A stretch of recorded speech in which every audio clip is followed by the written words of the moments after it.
Законот за правична застапеност ги помина сите филтри во владата и го доби позитивното мислење од страна на Венецијанската комисија. Сега наред е собранието. Со него ќе се обезбеди правична застапеност, но истовремено ќе се води сметка за квалитетот, нешто што досега не беше ставено во периметарот, изјави премиерот Мицкоски. Откако вчера владата го усвои законот со кој се воведува нов систем со професионални критериуми за вработување во јавниот сектор, заменувајќи го досегашниот механизам познат како балансер. Мислам дека со овој закон за правична застапеност конечно ќе се надминат сите стереотипи од минатото, сите антиуставни елементи, сето она кое што представуваше, би рекол, камен на сопнување во минатото, конечно се нуди решение кое што ќе ги реши овие проблеми и да можеме сите заедно правично застапени да ја градиме нашата заедничка татковина Македонија. Одвреди пак оценија дека повеќе нема место за лажен патриотизам, а албанците, како што велат, сега не се алатка, туку се закон.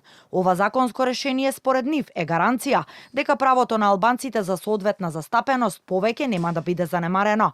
Во меѓувреме, во собранието продолжија прозивките меѓу дуи и вреди за протестите и барањата на дел од студентите од албанска националност да полагаат правосуден испит на албански јазик. Заменик премиер, зошто не бевте во протестот на студентите, зошто не бевте присутни да ги слушните директно нивната загриженост, имајќи предвид, значи да имате предвид осетливоста на прашањето и заштитата на албанскиот јазик, тоа е кауза, света кауза. Ниту еден ваш министер не памтам дека примил некоја странка каде што имало некој вознемирување пред некоја институција. Јас сум бил тој што сум протестирал кон неправдите кои што вие сте ги направиле. Студентите албанци ќе полагаат правосуден испит на албански јазик.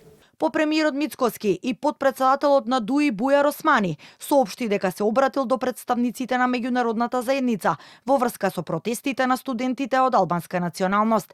За разлика од премиерот кој препозна политичка позадина на протестите и обид за дестабилизација од опозицијата, Османи во писмото до меѓународниот фактор, како што објави на Facebook, посочил дека владата погрешно ја представувала природата на студентските протести, етикетирајќи ги како партиски, а ваквите обиди за заблуда според него не ја одразуваат вистинската грижа на студентите и спроведувањето на нивните права.